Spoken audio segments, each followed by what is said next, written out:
Hello, and welcome to Medical Coding Apprenticeships by OS2U Training and Development Center. I am Melissa Freeman. I am the CEO of OS2 Healthcare Solutions and OS2U Training and Development Center, and I will be hosting this webinar for you today. So today we're going to talk a little bit about the challenges that most coders face, primarily mainly new coders when they're entering into the industry. Oftentimes, new certified coders are frustrated with after being told that as soon as they finish their coding course and they earn their certification, that they're going to get this great job working from home and, making all of this great money and just life is going to be great. But unfortunately, that is not the case. Things have significantly changed in the healthcare industry due to constant healthcare reimbursement changes, implementation of medical EMRs, and just so many different things that are changing that unfortunately hiring managers do not have the luxury that what was once true, where they would be able to provide you that training and mentor you. They just don't have that. They just don't have that luxury anymore.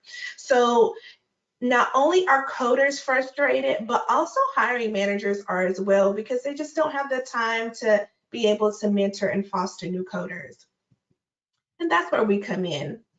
At OS2U Training and Development Center, we have collaborated with our sister company, OS2 Healthcare Solutions, to provide apprenticeship programs for new coders to help, ease with that frustration and also to lighten the burden of hiring managers and facilities with trying to train and mentor new coders.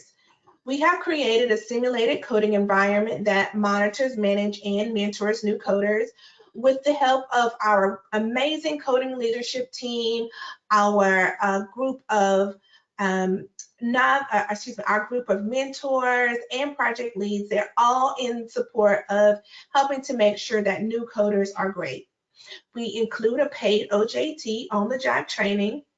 We even incorporate training to complement the risk adjustment discipline. As well, once you complete the apprenticeship program, we have placement assistance services available.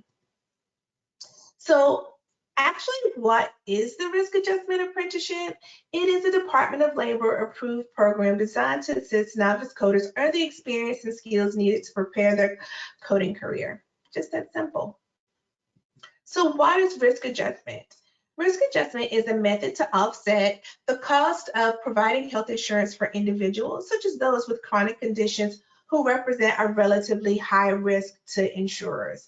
What's so great about this for coders, what it actually means for you, is that you're only coding diagnostic coding. If you've learned that diagnosis coding was your favorite code set while you were in school, well, don't fret. That's all risk adjustment coding is, and you would absolutely love it here at OS2. So who are the ideal candidates for this program? Number one, those coders that are newly certified with little to no experience will excel here. And the reason why is because, hey, we're able to shape and mold you to amazing coders. It's also great for non-credential coders, future coders who are interested in medical coding. The great thing is that we will take you from not knowing anything about medical coding to having multiple certifications, experience, and placement at the all in one-stop shop, hence OS2. You have to be able to commit to at least a 20-month program. At least that's for the certified coders. For the non-certified coders, it's going to be a little bit longer for you. You have to have access to resources to invest in tuition and supplies. So there are quite quite a bit of supplies that you're going to need as a medical coder, such as memberships, manuals, they change out every year, study guides. You would need a computer, a dedicated computer for coding with dual monitors. As a matter of fact, if you can add more than 2 monitors, that'd be great. Those are some of the supplies that you're going to need, and that can be a little costly. So you do need to be able to make sure that you have access to that. If you don't have those resources, there are options available for you called WIOA. And this is where you would reach out to your local workforce solutions, and you will determine if you meet the eligibility requirements for this apprenticeship program. You have to be willing to continue education and earn relevant certifications. Now, I don't want to say hoard all of these coding credentials. That's not what I'm saying, but relevant credentials that complement the industry that you're working in, to be able to set yourself apart from multiple candidates. And the reason why I say that is because I posted our apprenticeship program on Indeed for 2 days, and I received 186 applicants. I can only imagine what a hiring manager at the local hospital hospital receives when they're posting their positions for a month at a time. And it's really hard to determine who's going to be the right candidate when everyone has the same experience and everyone has the same certification. You have to be able to set yourself apart. So you need to be willing to continue learning and to earn relevant certifications in the career field of your choice.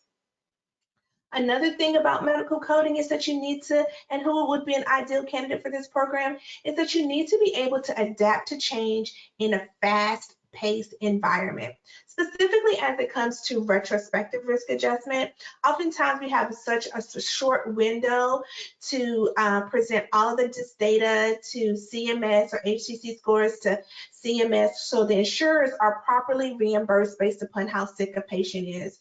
So oftentimes we're changing from different clients that have different processes, different systems, and you need to be able to adapt to that. If you are not technically savvy, or if you're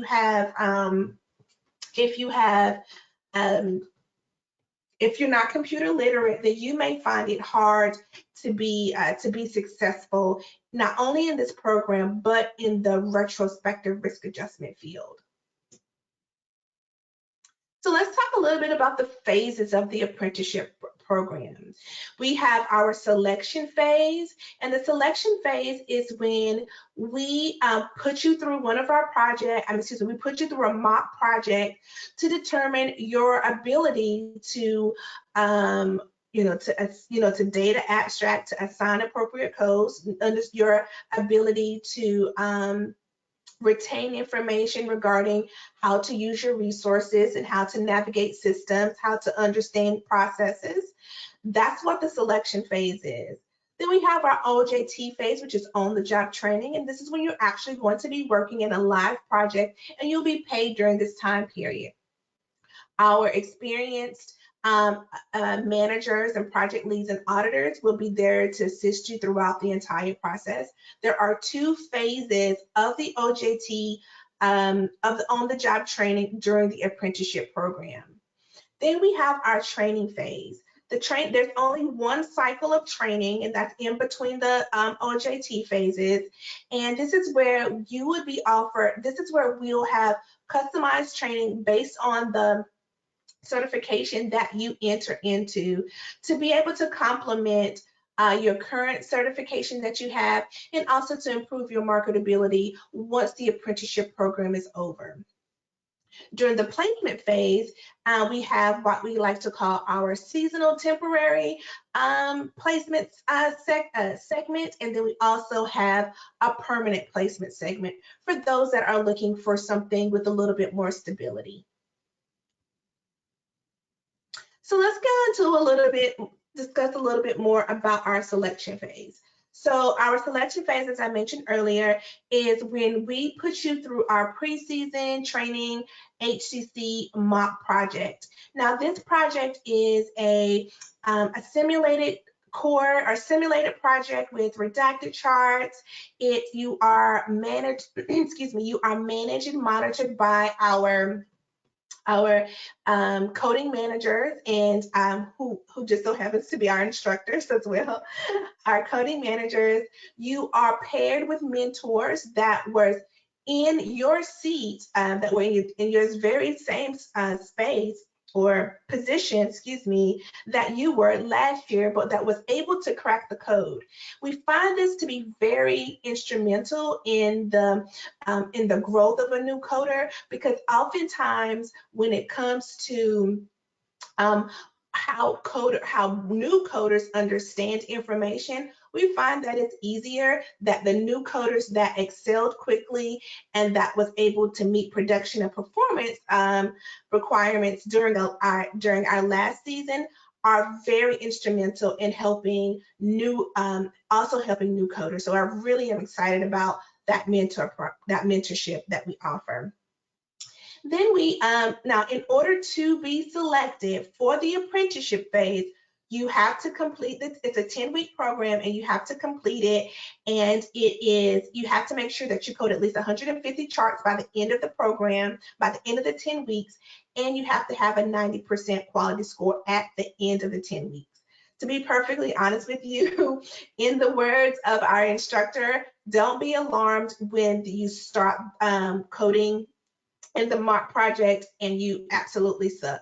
What we've learned is that in most coding courses that most coders have never seen a real chart. They're just used to the charts that the scenarios that are all in the text format, and it's easy to read and easy to understand. However, that is not the case.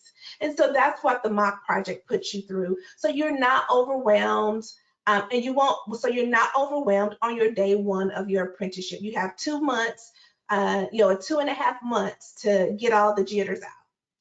Then we also require that you have your CRC. We are risk adjustment, and believe it or not, fee for service is totally different from value-based coding. So if you have your CPC coding, your CPC certification, that is awesome, that is great.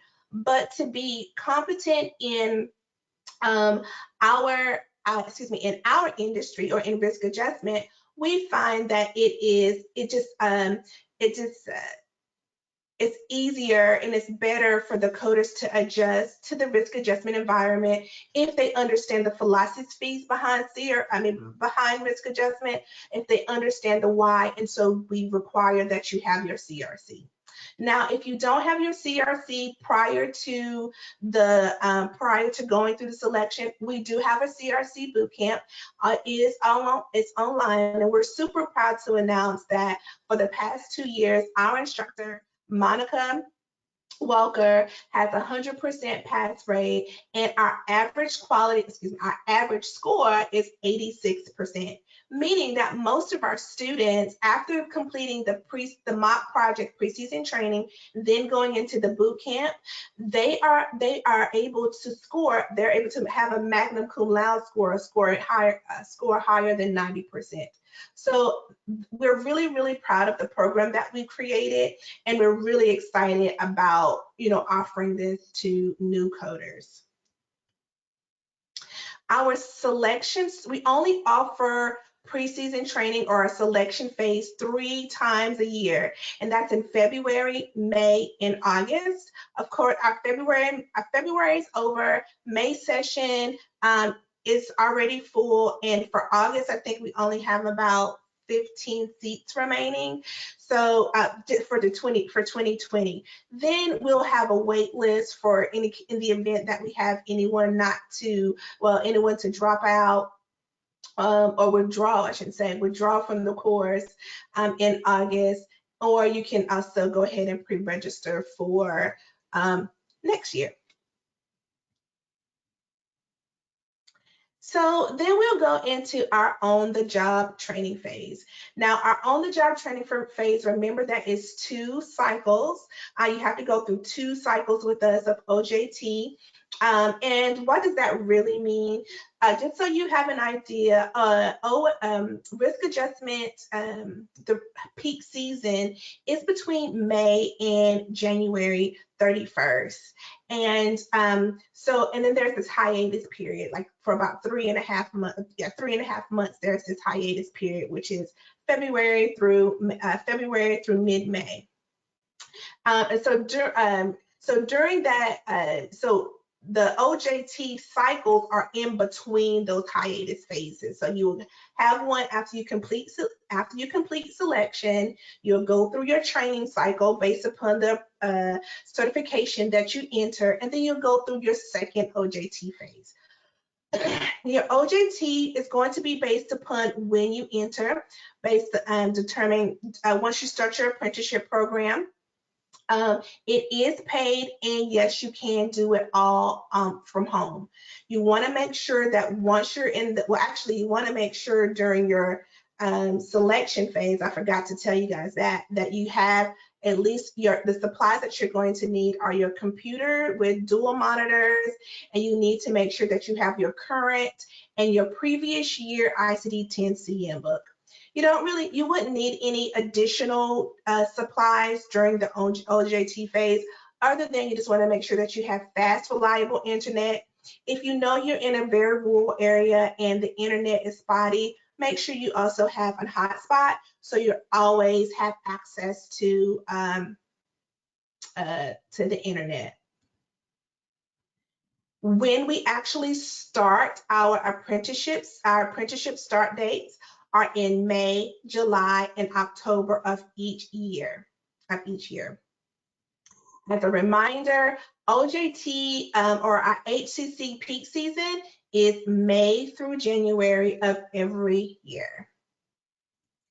So now let's talk a little bit about the training cycle. So our training cycle is industry-specific training to advance knowledge, skills, and abilities in medical coding.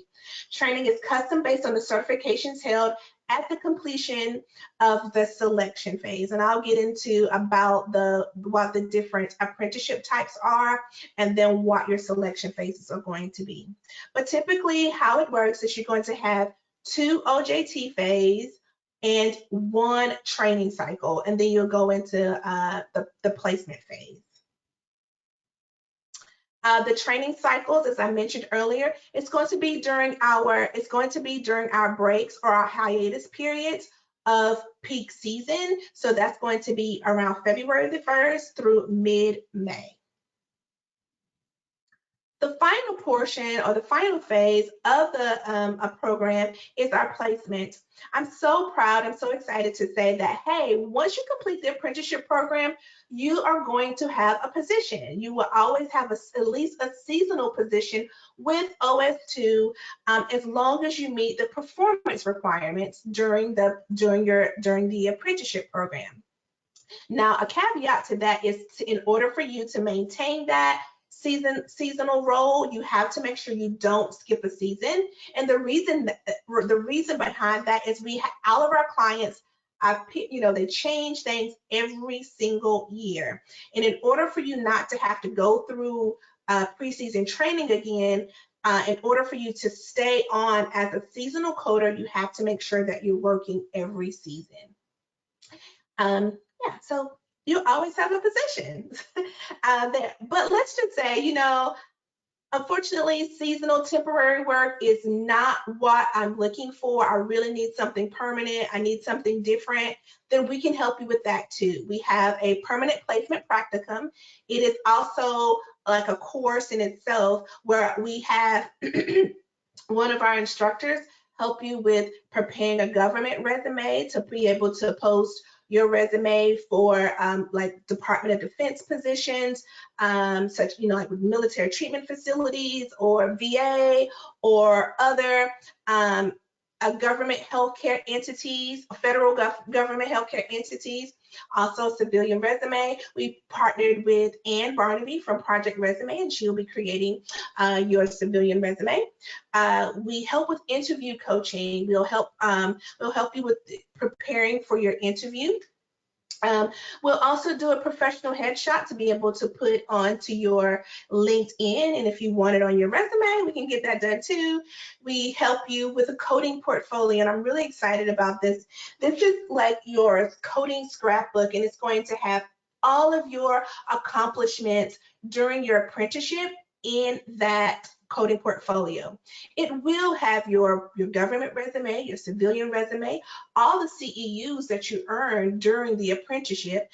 It'll have all your certificate of completions, including your Department of Labor certificate.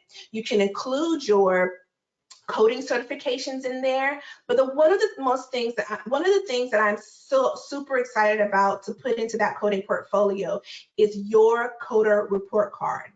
During your apprentice, you're going to be able to access multiple types of encounters, or you're going to be able to access different systems, and you're going to be working with different project scopes and project types, and we're going to put all of that in there. We're going to have your production in there, your quality in there, and your project leads are required to be able to do evaluations on you. So this is something that you can give to the hiring manager whenever you start applying for positions. And if there isn't anything else that's going to set you apart, that coding portfolio, along with the additional certifications that you're going to receive, is certainly going to set you apart. So I'm really excited about that practicum that we created. So I just love it. So let's talk a little bit about the apprenticeship type. So remember, I told you that your training cycle is going to be based upon the certification that you have once you enter into the apprenticeship. So we have apprenticeship type 1, and that's what we like to call for our certified coders.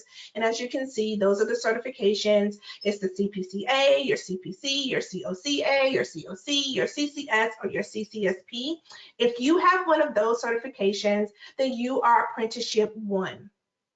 If you are a registered coder, which you have your RHIT, your RHIA, and your CCA with the HEMA, then you are apprenticeship 2.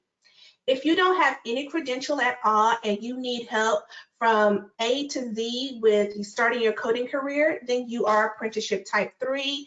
And then if you only have your CRC, then you are apprenticeship type 4. So let's talk a little bit about what each of those apprenticeships are going to look like. Now, as I mentioned before, every apprenticeship is going to have at least 2 OJT cycles, so I'm not going to go into that. We give we have a placement opportunity for all of our apprenticeship as a seasonal one, but you have the option to for a permanent placement as well. But for apprenticeship 1, for your training cycle, you're going to go through our preseason training 3 for risk adjustment auditing, and you're going to earn your CPMA. You're going to go through the CPMA boot camp to earn your CPMA. The reason why we have this training is through our extensive research, we learned that there are vast opportunities in the risk adjustment world for physician educators and a lot of auditing positions.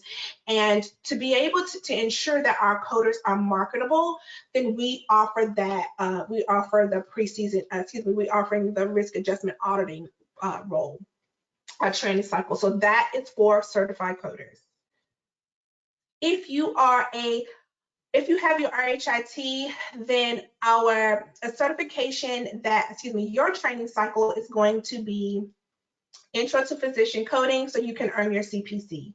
But let's just say, you know what, Melissa, I really want to do my CPMA also. I really want to do the auditing one.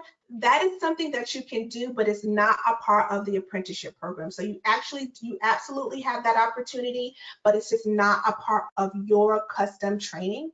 One of the things that you need to be aware of, the CPMA does include CPT and HCPCS coding.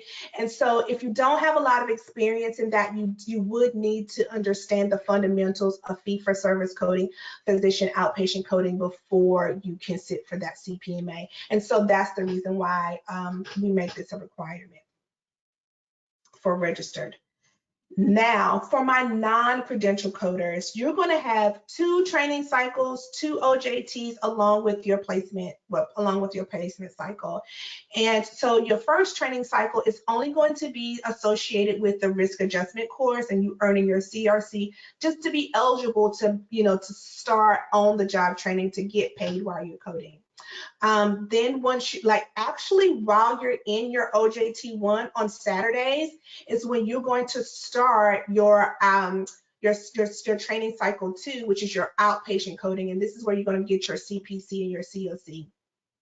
Like the registered coders, it does not include your CPMA. So if this is something that you're interested in, you can certainly do it, but you would have to do it once your apprenticeship program is over. Then finally, Apprenticeship 4 is for our CRC coders. Again, every last one of the apprenticeship goes through 2 OJT cycles, and everyone has the option. Everyone has the seasonal placement as an option, and a seasonal placement opportunity, and then they have the permanent placement services as an option if that's something that they want to look into. But also for our CRC coders, you're going to go through the risk adjustment auditor and CPMA bootcamp as well.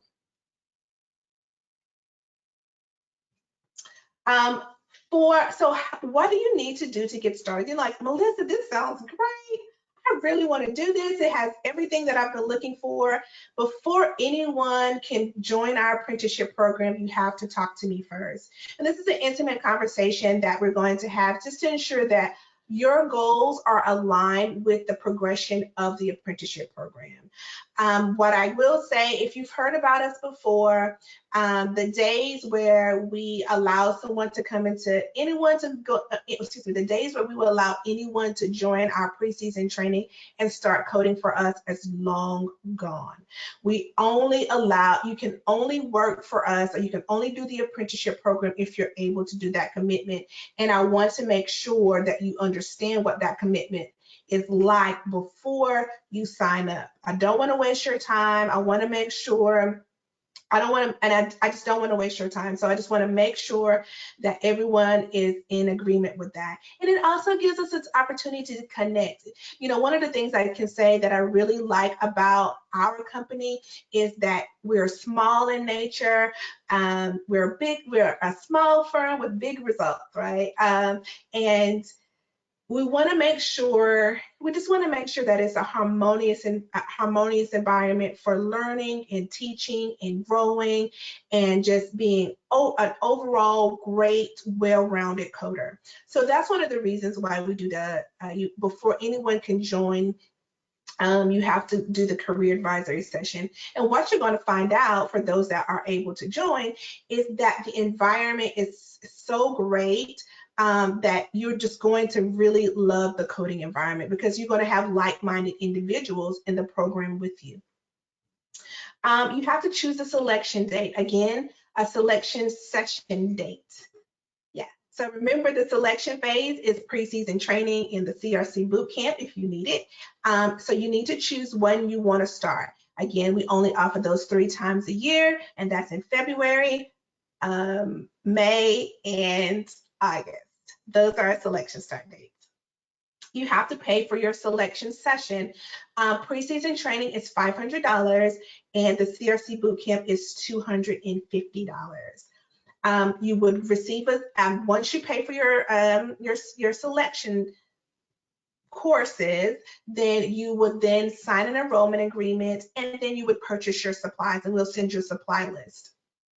And that's essentially how the program works and how to get started. If you have any questions, you please feel free to reach out to me. Here is our general mailbox. I put the general mailbox versus my personal on here because my education coordinator also can help with answering some of those questions, and her name is Taryn. She's awesome. So if you have any questions, feel free to send me an email. If you on LinkedIn, I am super active there. Make sure you connect with me. Just say hi. Any questions that you have, I'll be happy to help you there. Always feel free to give me a call if you want to chat. Just give me a call.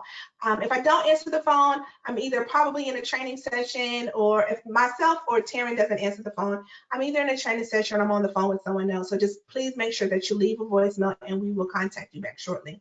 And by all means, please visit our website. We are actually in the process of updating our website. I'm super excited about the things that we're offering, especially for our apprentices. We have a Hire Our Alumni page. I'm super excited about that, where employers are able to see our alumni, and they actually get to see their pictures, they get to see the projects that they worked on, the scores, their resume, have their contact information. So we're really excited about some of the things that we're doing to help new coders start and launch their medical coding career. Thank you so much for taking the time to listen to me today. And I hope, I wish you guys all well. Have a great day.